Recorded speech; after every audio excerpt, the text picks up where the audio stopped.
வணக்கம். கர்த்தருக்கு புகழ் உண்டாவதாக. பெண்ணே எழுந்திரு என்ற நிகழ்ச்சியில் மறுபடியும் உங்களை சந்திப்பதில் மகிழ்ச்சி அடைகிறேன். இன்றைய பெண்ணே எழுந்திரு என்ற நிகழ்ச்சியில் ஆண்டவர் எனக்கு உணர்த்திய ஒரு சிந்தனை சிதறலை நான் உங்களோடு சேர்ந்து பகிர்ந்து கொள்ளப் போகிறேன்.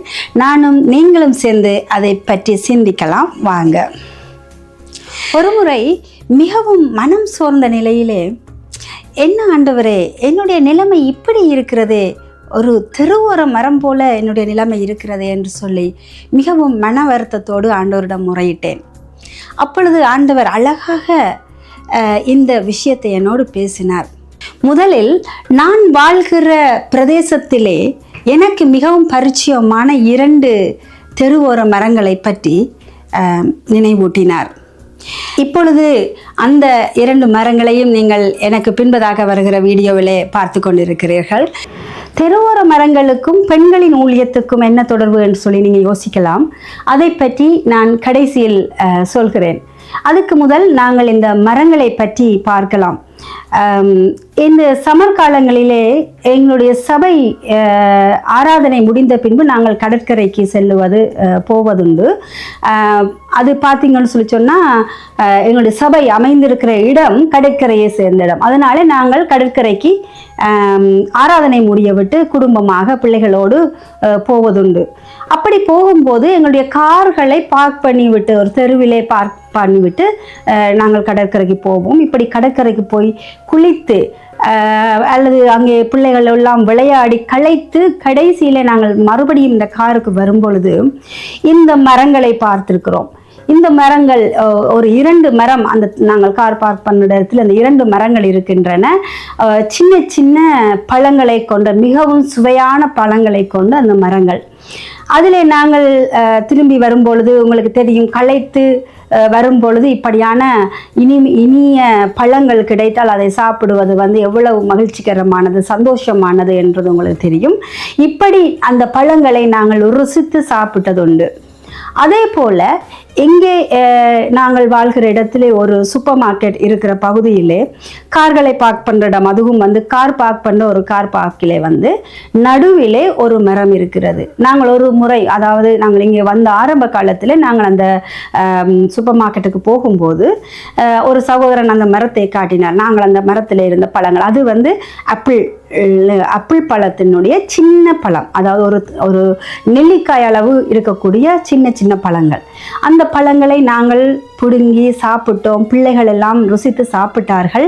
இன்னும் நிறைய பழங்கள் அந்த நிலம் முழுவதிலும் கொட்டி கிடந்தன. நிறைய பழங்கள், அணில்கள் சாப்பிட்ட பழங்கள், பறவைகள் சாப்பிட்ட பழங்களும் கூட அந்த நிலத்திலே சிதறி இருந்தன. சரி, இதே வேளையிலே என்னுடைய வீட்டிலும் சில பல மரங்கள் இருக்கின்றன. இந்த மரங்களை பார்த்தீர்கள்னு சொன்னால், ஒரு ஆப்பிள் மரம், ஆப்பிள் மரத்தை மட்டுமே நாங்கள் பார்த்தால், ஒன்று கனி கொடுக்கிற மரம். அதில் ஆப்பிள் பழங்கள் நாங்கள் எடுக்கக்கூடியதாக இருக்கும், ஒரு சின்ன அளவிலான மரம். இன்னொரு மரத்தை பார்த்தீங்கன்னு சொன்னால், அது நானே விதை போட்டு வளர்த்த மரம். அது கிட்டத்தட்ட இப்பொழுது 3-4 வருடங்களுக்கு மேலாக வளர்ந்து கொண்டிருக்கிறது. அது இன்னும் காய்க்க தொடங்கவில்லை. ஆனால் அது காய்க்கும் வரைக்கும் அதை நாங்கள் வளர்க்க வேண்டும் என்ற ஒரு இதில் நான் அதற்கு இந்த சமர் காலங்களிலே நீர் ஊற்றுவதோ அல்லது ஏதோ ஒரு பராமரிப்பை கொடுத்து அதை பார்ப்பதுண்டு. அதே போல் இன்னொரு ஆப்பிள் மரம் பார்த்தீங்கன்னு சொன்னால், அது பெரிய மரமாகவே நான் வாங்கி கொண்டு வைத்திருக்கிறேன்.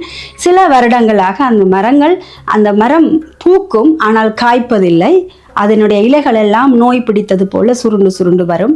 ஆனால் அதிலிருந்து எனக்கு எந்த பலனும் கிடைப்பதில்லை. ஆனாலும் அது அடுத்த முறையாவது அதிலே காய் வரும், அதில் இருந்து நான் ஆப்பிளை பறித்து சாப்பிடுவேன் என்ற ஒரு நம்பிக்கையிலே அதை இன்னும் அந்த இடத்துல வைத்திருக்கிறேன். அவ்வப்போது அதற்கு தேவையான பராமரிப்பையும் கொடுப்பதுண்டு. இன்னும் இந்த இலை சுருட்டுகிற அந்த நோய்க்கு ஏதாவது ஒரு மருந்தாவது போட வேண்டும் என்ற எண்ணத்தோடும் நான் இருக்கிறேன். இதை நான் ஏன் சொல்லுகிறேன் என்று சொன்னால், தோட்டத்திலே, எங்களுடைய வீட்டு தோட்டங்களிலேயும் பல மரங்கள் உண்டு, வீதியிலேயும் மரங்கள் உண்டு. ஆனால் இந்த தோட்டத்தில் இருக்கிற மரங்களை நாங்கள் எவ்வளவு தூரம் பராமரிக்கிறோம், பாதுகாக்கிறோம், அதை குறித்து கரிசனையாக இருக்கிறோம் என்றது எங்களுக்கு எல்லோருக்கும் தெரியும். ஆனால் இந்த தெருவோர மரங்களை பார்த்தீர்கள்னு சொன்னால் அதற்கு எந்த விதமான பராமரிப்பையும் யாரும் கொடுப்பதில்லை. அது சம்மர் காலங்களிலே பழங்கள் வரும்பொழுது நாங்கள் அந்த பழங்களை ருசித்து சாப்பிடுகிறோம். அந்த இடத்தை கடந்து போகும்போது நாங்கள் அந்த பழங்களை ருசித்து சாப்பிடுகிறோம். தோட்டத்து மரங்கள் காய்த்தாலும் காய்க்காவிட்டாலும் பூத்தாலும் பூக்காவிட்டாலும் அவைக்கு உரிய நேரத்தில் உரிய விதத்தில் கிடைக்கக்கூடிய பராமரிப்பு கிடைப்பதுண்டு. ஆனால் இந்த தெருவோர மரங்களுக்கு இந்த பராமரிப்பு கிடைப்பதில்லை. அது மட்டும் இல்லாமல் பார்த்தீங்கன்னு சொன்னால் அந்த தெருவோர மரங்களை ஒரு தடவை நாங்கள் எண்ணி பார்த்தால் அந்த மரத்தை கடந்து செல்லுகிறவர்கள் அந்த மரத்தின் காய்கள் கனிகிற காலமாக இருந்தால் அதை போகிற போக்கிலே அந்த கனிகளை பறித்து சாப்பிடுவார்கள். இன்னும் சிலர் நடந்து பிரயாணமாக போகும்போது இப்படிப்பட்ட மரங்களை பார்க்கும்போது வெயில் நேரமாக இருந்தால் அதன் நிழலிலே இளைப்பாறுவதுண்டு.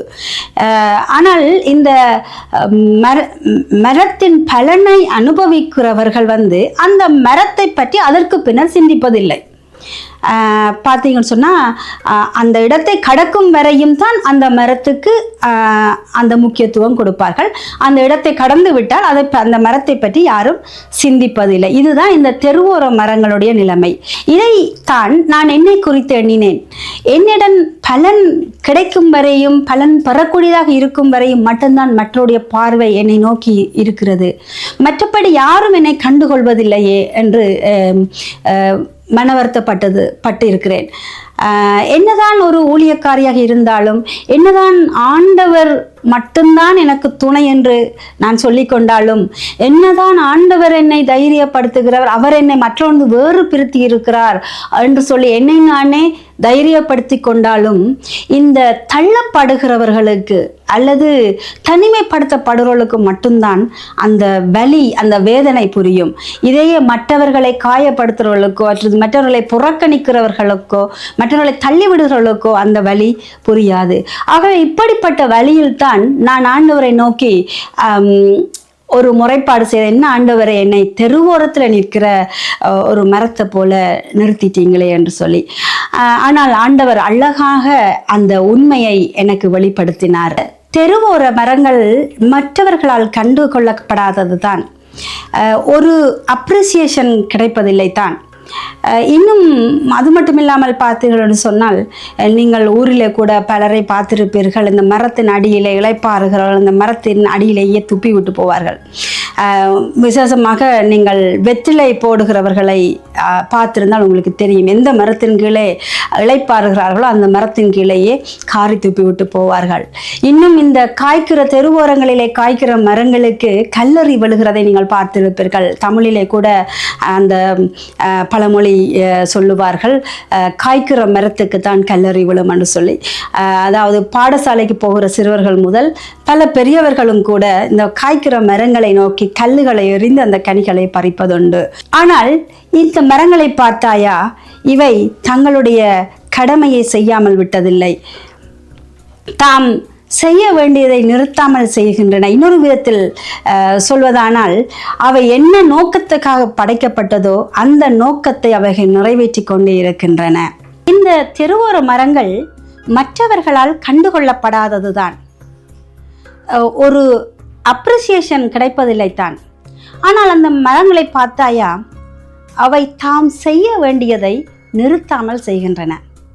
இன்னொரு விதத்தில் சொல்வதானால், அவை படைக்கப்பட்டதன் நோக்கத்தை அவை நிறைவேற்றி கொண்டே இருக்கின்றன. தாம் என்ன நோக்கத்துக்காக படைக்கப்பட்டோமோ அந்த நோக்கத்தை அவை எப்போதும் நிறைவேற்றி கொண்டிருக்கின்றன.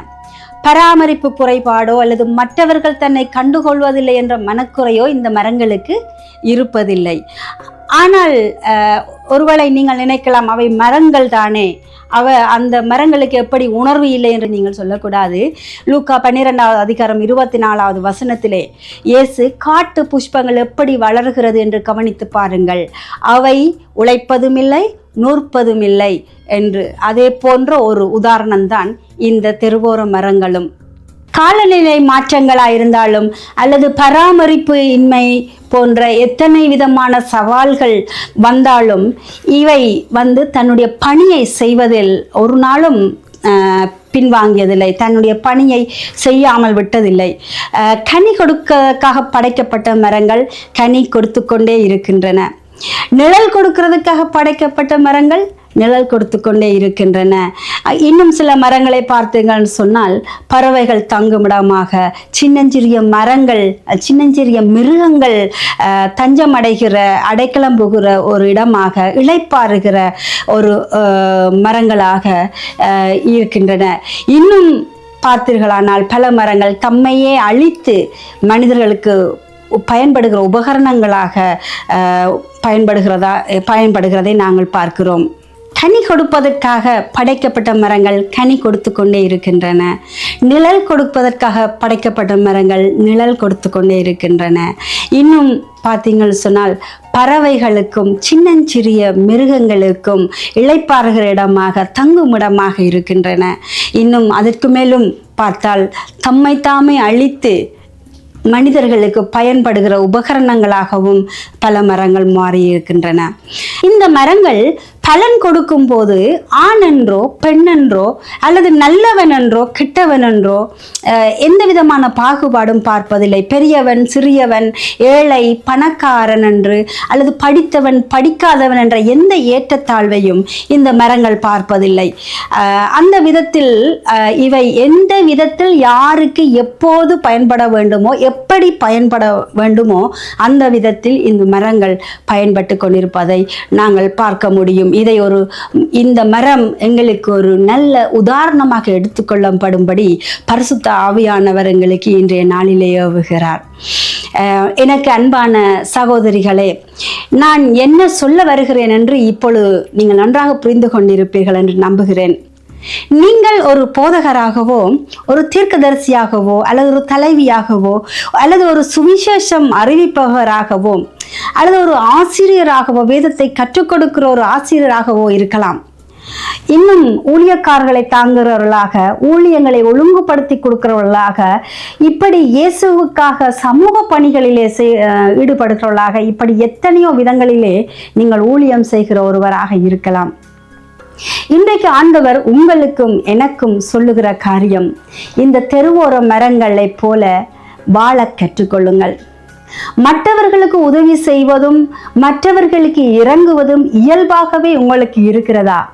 அப்படியானால் அது ஆண்டவராலே, கர்த்தராலே உங்களுக்கு கொடுக்கப்பட்ட, கிருபையாய் கொடுக்கப்பட்ட ஒரு இயல்பு.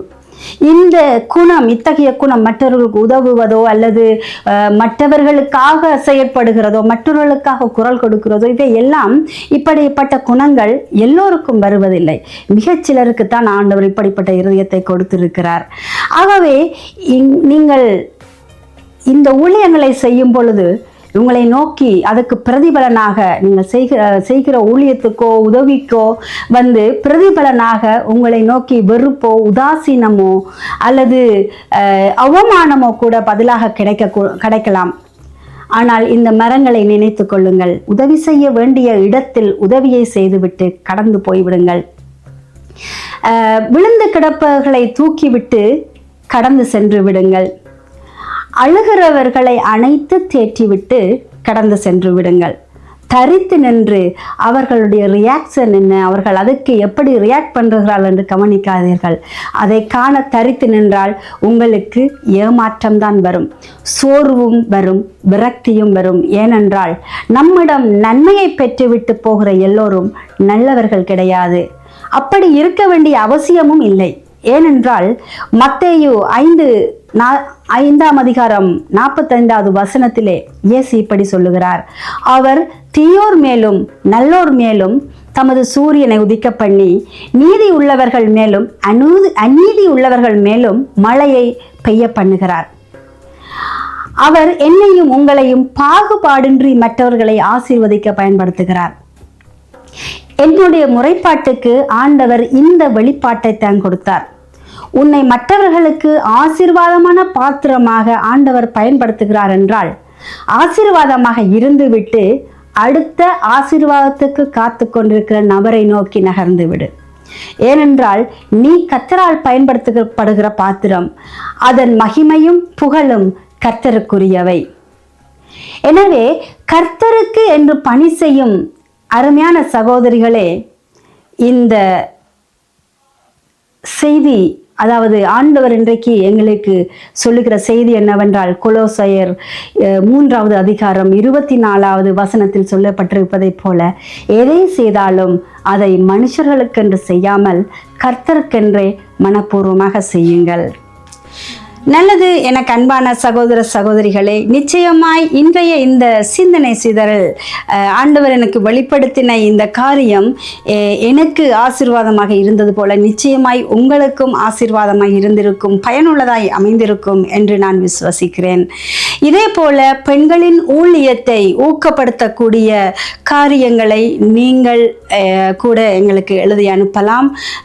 என்னுடைய தொடர்பு இலக்கம், என்னுடைய மின்னஞ்சல் முகவரி என்பன இந்த வீடியோவின் கீழே கொடுக்கப்பட்டிருக்கிறது. நீங்கள் தாராளமாக என்னோடு தொடர்பு கொண்டு உங்களுடைய ஆக்கங்களை எங்களுக்கு அனுப்பி வைப்பீர்களானால் நாங்கள் அந்த ஆக்கங்களை இந்த நிகழ்ச்சியிலே பதிவு செய்வோம். நல்லது. எனக்கு அன்பான சகோதரிகளே, மீண்டும் இன்னொரு பெண்ணே எழுந்திரு என்ற நிகழ்ச்சியில் உங்களை சந்திக்கும் வரை உங்களிடமிருந்து விடைபெறும் உங்கள் சகோதரி வேணி.